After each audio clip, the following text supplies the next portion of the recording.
All right, guys, here we go.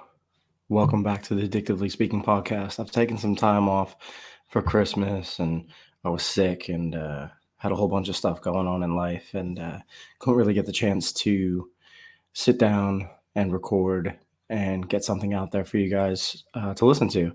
So I'm back. This episode is going to be called Ripples. And Ripples, talking in like an addiction and recovery sense, ripples is like your your your addiction has an effect on multiple aspects of your life and multiple people in your life, and we're going to try to tackle some of those topics. So basically, for me, my addiction in addiction, you're selfish. You're very selfish. You think you're the only one that matters. You're the center of it all. It's all affecting you. It's not affecting anybody else. You don't really look at what it does to other people or how it affects other people or, the scope of it all really until like in recovery, you kind of see like the damage you did to relationships or friendships or your parents or your siblings, your jobs, your work life, all of it. Because you're too busy in that addiction, swallows you up. It changes you as a person. So I'd like to say that like ripples. Now that I look back, I think like the effect it had on my parents, my mom more so than anything. She was really hurt by the things I was doing to myself and not being able to help me, not being able to get through to me. I know for a long time that really bothered her and it really hurt her. And I think on a level, I kind of like block out all that kind of stuff, like thinking like, how bad that I really um, hurt her with my addiction. I got lucky enough to give her 3 years of myself sober. So that kind of like built our relationship back up. And she got to see me recover and find love and happiness and see all these things through. But in the beginning, it was a lot of turmoil and a lot of terrible phone calls that I had to make after being arrested and having to call her and say, I need somebody to come get me. I'm locked up here. Like, she had to see me go to jail for 3 days because of a DUI.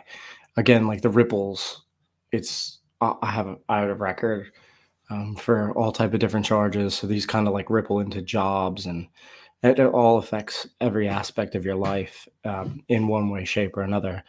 Addiction just kind of, tears apart your life and makes it very chaotic. A lot of tough times, a lot of difficult situations, a lot of pain. Not only for yourself, but for all these other people that you don't kind of even think about because you're not thinking about them. You're thinking about you and your addiction. You're not thinking about, mom, dad, brother.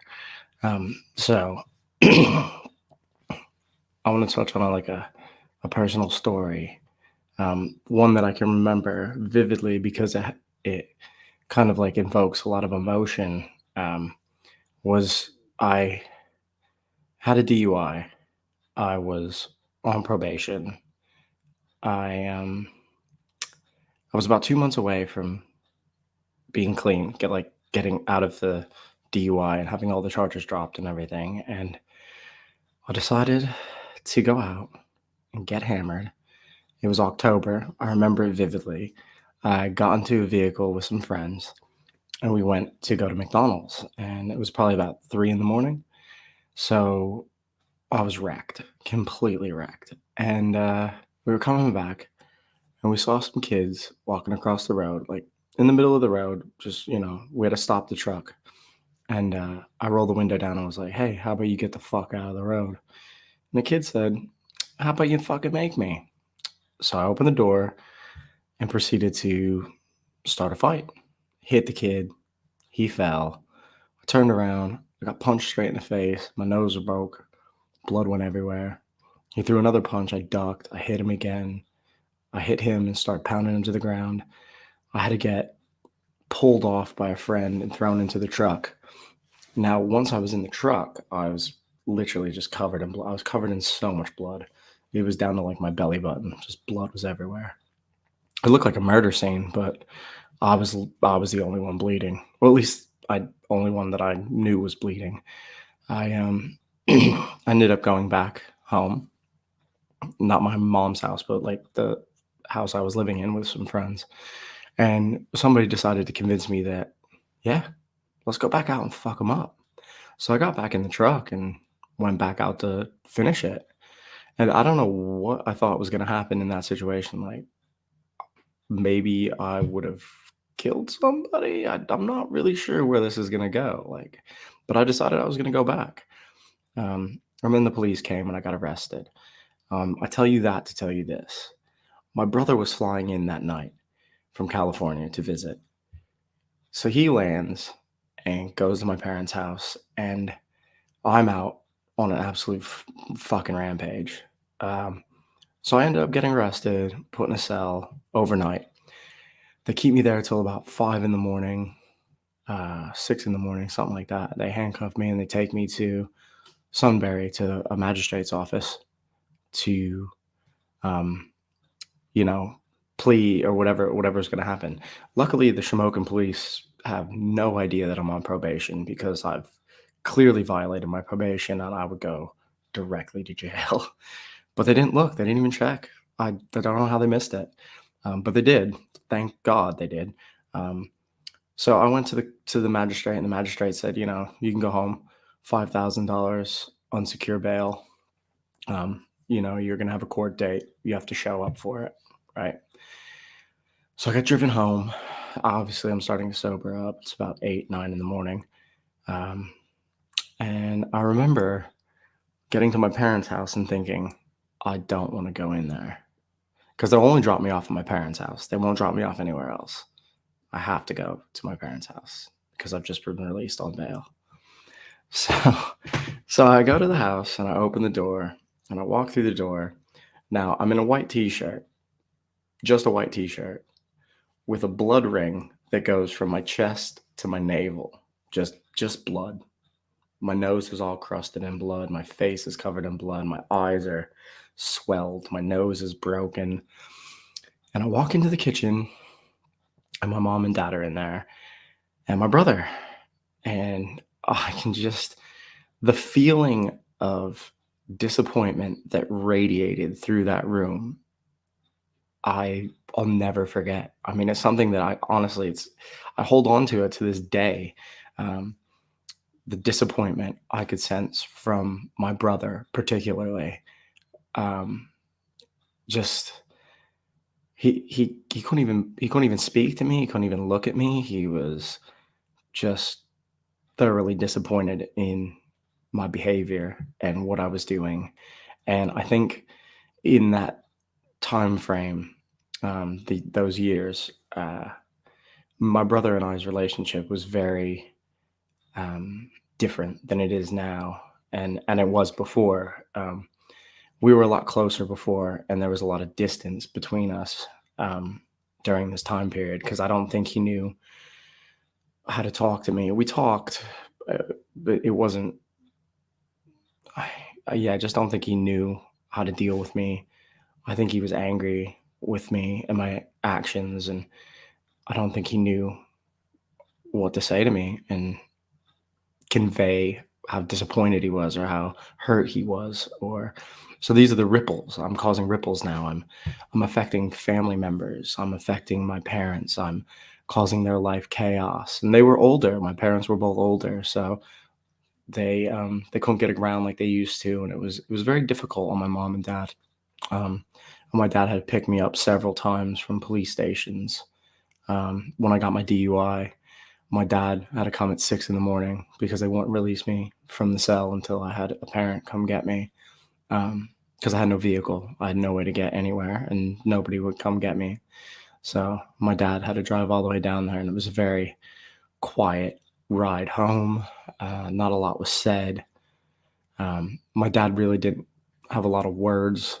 He didn't speak to me a lot about things, but I could sense he was hurt. He was sad. He saw that I was damaging my life and that he couldn't do anything to help me.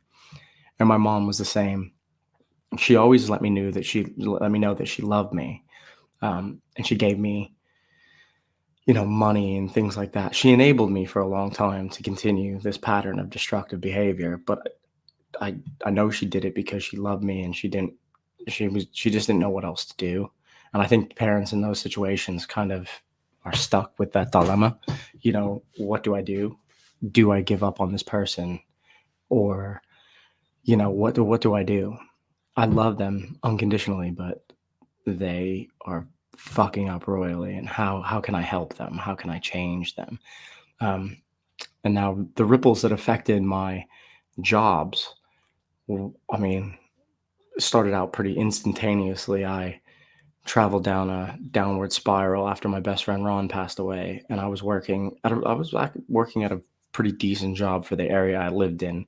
I was working at Fleetwood Motorhomes, and I was making, I don't know, 12, $14 an hour or something like that. Something It was quite good for, my age and where I lived and all that kind of stuff. So, but obviously I started showing up drunk, uh, calling off because I was too drunk to come to work and just couldn't get out of bed. And yeah, it was just, you know, then that job went, file for unemployment. It was like a cycle. I filed for unemployment. I collect unemployment for a while because they fired me because I missed too many days or whatever. And in Pennsylvania, you can't do that, or you can collect unemployment or whatever. So I'd collect unemployment, get another job, do the same thing. It's like rinse, repeat. I'd go for a while, I'd be all right, and then I'd call off and go out drinking on a Thursday, too drunk to show up for work on a Friday, or show up drunk on Friday and yeah, have to leave, or yeah, whatever. I just constantly did this for I don't know, the better part of like 6 or 7 years, where I just went unemployment, job, unemployment, job, unemployment, job.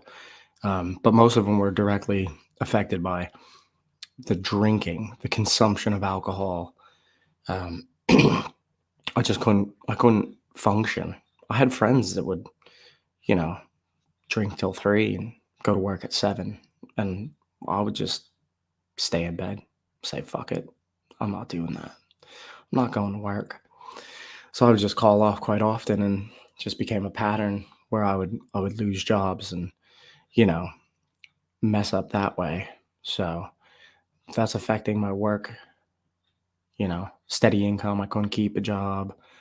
I was living on my own, but then I'd be back at my parents because I couldn't afford to live on my own. And then I'd go back out when I'd get some more money. And then I'll just keep coming back and forth, um, because I was, drinking constantly and losing jobs. And, a lot of times my mom would just float me money so I could pay cell phone bills, electric bills, whatever. Sometimes I just save like $20 and just go buy booze just because I felt like shit about everything in my life. Absolutely everything. Um, so, and the friendship circles I was in were just as volatile as I was. So it almost fueled everything.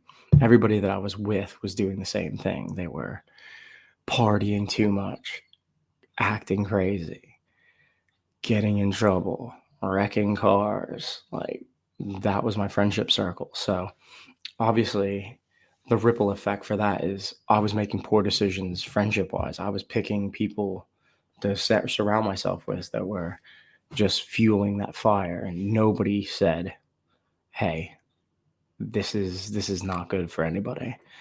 Obviously, I do have good friends that I've made in those scenarios. My friend Cisco.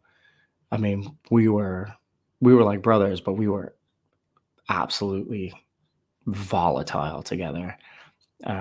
But we both changed our lives and went and did great things with our families and stuff like that. So yeah, it's good to see that people can come out of these things and change and make better decisions. and change their lives. Some of the other ripple effects are, you know, everything around you is chaos. So the ripple effect just it affects everything around you. The people you associate with, the friends you make, the pain you cause other people. I never thought about any of that. I never thought about the pain that I caused and the sadness that I must have put my parents through as they watched me just, you know, crash and burn. I know when I tried to commit suicide that my mom was beside herself. She was so upset because I don't think she ever thought that I would be somebody who would try to harm myself. But I was just trying to get some help and I didn't know what else to do other than to go to the extreme and do something crazy. But I did it because I was so drunk I didn't care. Um, so, yeah, just thinking about the stuff that you put other people through because addiction is quite a selfish thing. So you're very involved in yourself and you don't really think about the outside people that you affect. The moms, the dads, the brothers, the sisters. I mean, everybody, the grandparents, if you have kids, your kids, everybody gets affected by this. They hold some bit of trauma from it.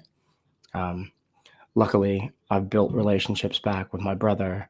I ended up being able to build the relationship back with my mom. And, like I said, I gave her 3 years sober, where she got to spend 3 years with me, where I was sober and I was doing really well in life. I was holding jobs down and I was ambitious and I was the person that she always wanted me to be, was the person that she knew that I could be, and I think that gave her a lot of joy to see that I had come back from such a scary place and such a dangerous place, and that I came back, got my life together, met my wife, and my mom was lucky enough to get to meet my wife and talk to her, and yeah, it was such a good feeling to be able to give that to her because I knew in hindsight that I had caused a lot of drama and a lot of pain and a lot of,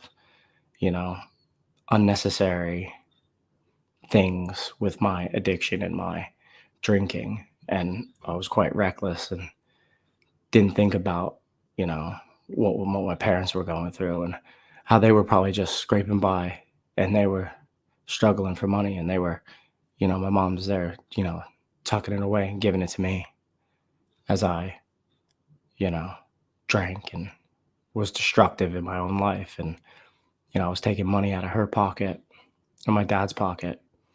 And, you know, how hard that had to be for them to have to struggle because they just didn't want me to, uh, to feel like they gave up on me.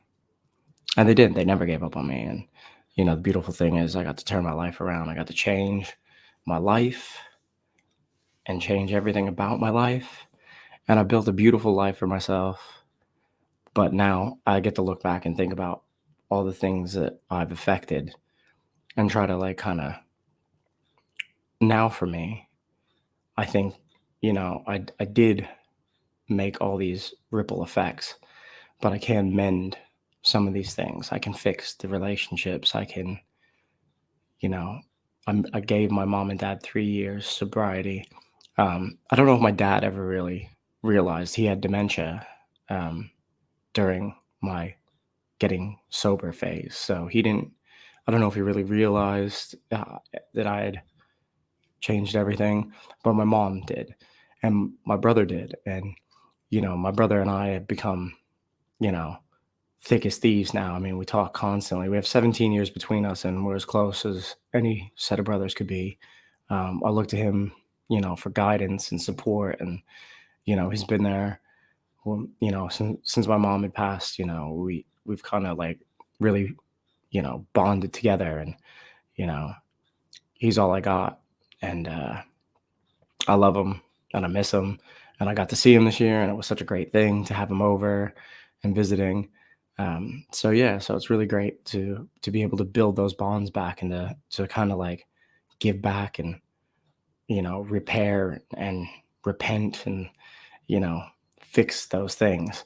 Um, One thing I'd like to share before I go, before I'm done with this podcast, is I got it. You can't really see it. You can't really see it. I'm coming up on my 11 years, so that's my 11-year sobriety coin. I don't go to AA. I don't go to NA. I got this for myself because, um, they celebrate these small victories. It's like one day at a time. And I think that's great because we have to celebrate the small victories because they become huge victories in the end. All these little ones add up to these big ones. This is 11 years that I'm sober. So I'm very thankful for that. I'm coming up on 11 years on the 22nd of January, which is a very conflicting day for me because it's my sobriety date and it is the day that my mom has passed away. So it'd be 8 years since she passed away. So it's very, it's like a mixed emotion. It's like a jumble of emotions that I go through um, on the 22nd because I have an amazing, you know, sobriety thing that I have to sell that I have to celebrate. I love to celebrate. And then there's this really triggering moment that the loss of a parent, does for somebody, especially somebody in addiction with addiction issues and in recovery. It's a very triggering thing. So they kind of coincide. So it's kind of crazy to have to deal with. But yeah, it's great. And I'm very proud to be 11 years sober. And I'm just happy to share this podcast with you guys. And I hope you enjoy it. Listen, share, like, find my YouTube channel, subscribe. I want to bring more content. I'm trying new things this year. I just want to kind of expand and do some more things, and hopefully bring in some co-host or um, some other people to help me, you know, drive these podcasts forward instead of just me speaking. It's tough to hear somebody speak for like 20 minutes about stuff. So, yeah, I'm looking forward to the new year, 2023. Addictively Speaking podcast is going to continue. We're going to do different things. We're going to try different things. We're going to get different people on. So I look forward to sharing this stuff with you, man. And thanks.